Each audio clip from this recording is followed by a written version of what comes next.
Open the tent. Ito na. Ito na. Ito na. Wow.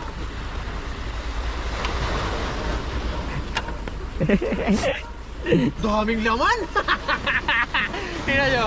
Ito, puno yan dito. Kasi dyan namin nilalagay yung mga una ng lahat. Kasi itong tenta to, makapal. Yung foam na yan, kaya kami may foam.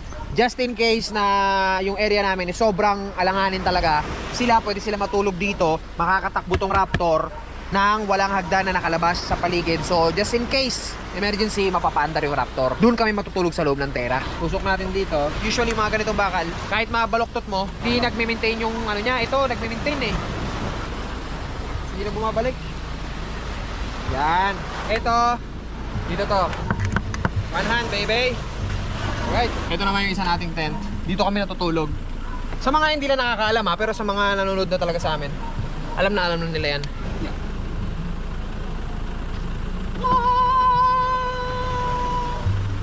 Ano lang yan? Hagdan.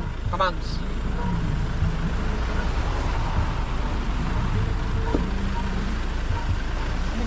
Ano yan? Uy! Masira! Ala, Joshua ha? Lumag na naman yung kabila. Ha? Uy!